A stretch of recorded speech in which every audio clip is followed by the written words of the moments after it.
The Kitchen Mofo.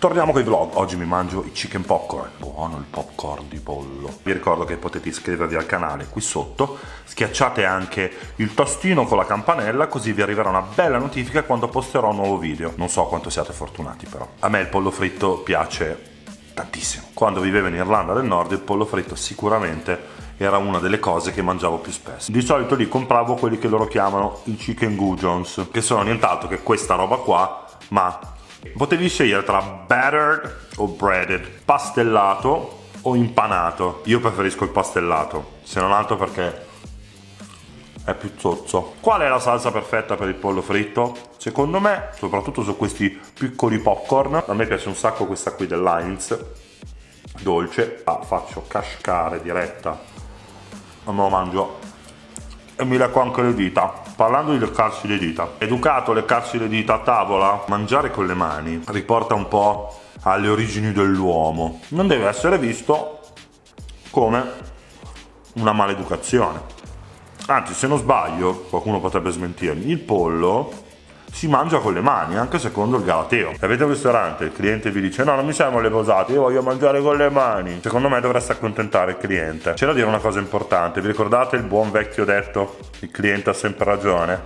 Scusate, il cliente non ha sempre ragione, il cliente avrà ragione se sarà ragionevole. Tu vieni nel mio ristorante, ordini qualsiasi cosa e passa il cameriere ogni tanto a chiederti tutto a posto? Sì, tutto a posto. Te la mangi tutta la roba, chiedi il conto e provi a dire però la cottura della carne a me non mi è tanto piaciuta. Se non ti è piaciuto, te la sei mangiata. Quelli che vanno a fare le recensioni online su TripAdvisor e tutte queste realtà qua, secondo me sono stati educati malissimo da queste di trasmissioni che ci dobbiamo sorbire ormai quotidianamente in televisione.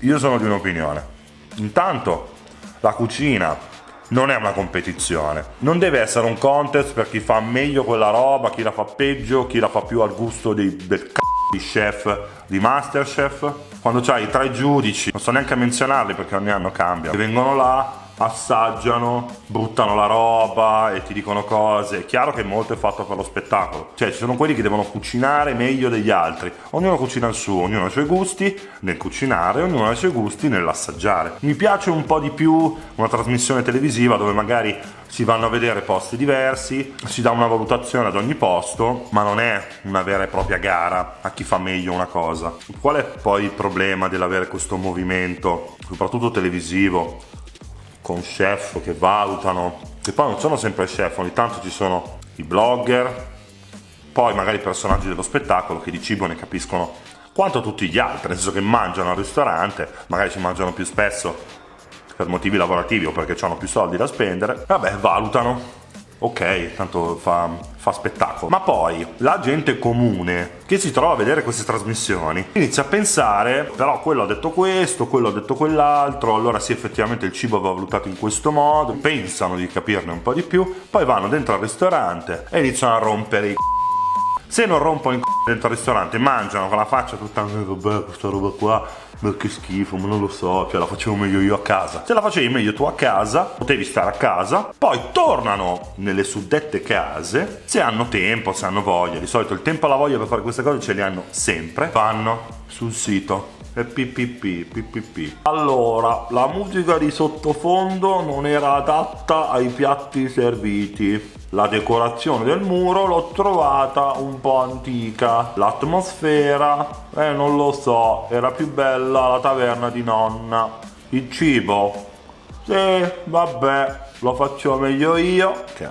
abbiamo già detto. La carne non era cotta abbastanza, io ho chiesto un medio raro, invece mi hanno portato un medio super medio massimo Floyd Mayweather. Gli ho chiesto se avevano delle cose vegane e loro mi hanno detto vabbè, ma questa è la macelleria da Filippo, noi il vegano qua non lo facciamo, e allora se non c'è il piatto vegano io ti metto 1 su 10 stelle. Tutto così. Adesso ci avete rotto i con questa storia qua. Ti piace? Mangiatelo. Vuoi parlare bene del posto? Dillo agli amici, vai su TripAdvisor a scrivere che era buono. Se vai in un posto che non ti è piaciuto e ti chiedono è tutto a posto, allora in quel caso diglielo, secondo me sarà anche apprezzato. Se a me dicessero guarda, mi stai chiedendo se il tuo pollo è buono, secondo me manca di sale. Tra l'altro un po' manca di sale, ma mi piace così, però Ti ho dato l'opportunità di darmi delle informazioni su quello che io sto facendo, perché sei c***o, come tutta la gente, Ve lo trasferisco nel mondo, diciamo, del dating, gli appuntamenti. Magari conosci la tizia su Tinder o l'app, quella che capita, ci parli un po', allora si dice vabbè usciamo e tu mi dici sì, ma in realtà non sei troppo convinto. Stessa cosa quando uno ti chiede com'era questo piatto di pasta, dici di sì ma non sei convinto perché hai paura di una reazione. Se uno te lo chiede vorrà pure avere sta reazione, se poi la reazione sarà negativa avrai anche un motivo per fare tra virgolette la recensione negativa. A quel punto vabbè forse è meritata. Se ti viene data l'opportunità di dire le cose, dille, non che fissi un appuntamento, ti devi vedere. Qualcuno ha la decenza di scriverti poco prima, guarda ho avuto un contrattempo. Tra l'altro il contrattempo io non è che ci creda molto, sono quelle che spariscono proprio direttamente. È così complicato dire le cose, hai paura della reazione, sei veramente così c***o. Oppure esci con le ragazze, vabbè l'appuntamento va com'è, ciao ciao, già capisci che non ci stanno perché la distanza mantenuta al momento del saluto, poi non le senti più. Tra l'altro io, se dovessi pensare al prototipo di uomo ideale, ci metterei sa far da mangiare. Ho divagato un po', lo so, ma mi è venuta in mente questa cosa che un po' mi infastidisce. Se devo dire la verità preferisco incontrare la gente nella vita reale. Credo che ci siamo un po' tutti questi strumenti che abbiamo per fare qualsiasi cosa. Alcune cose sono comode, alcune cose effettivamente ci hanno cambiato la vita in positivo. È un po' triste pensare di conoscere gente quasi solo online.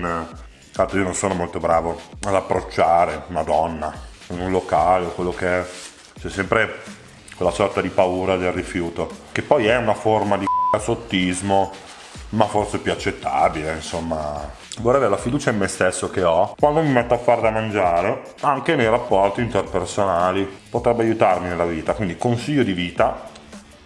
Dopo essermi ciucciato il dito di salsa barbecue, il consiglio di vita è questo: se non avete la confidenza, se non avete la certezza di essere capaci di fare qualcosa e quindi vi tirate indietro, pensate alle cose che sapete fare molto bene e soprattutto alle cose nelle quali siete proprio sicuri, no? E provate a trasmettervi da soli quella sicurezza anche nelle cose dove avete più dubbi. Magari ci scappa qualcosa di buono nella vita. Va bene, io il pollo l'ho quasi finito, la prossima volta prometto di dire molte più se questa roba vi è piaciuta mettete un like, un commento, insomma le solite cose. E vi rinnovo l'invito a iscrivervi qui sotto al canale e a schiacciare la campanella. Di chi c'è mofo si è mangiato il pollo fritto. Ciao!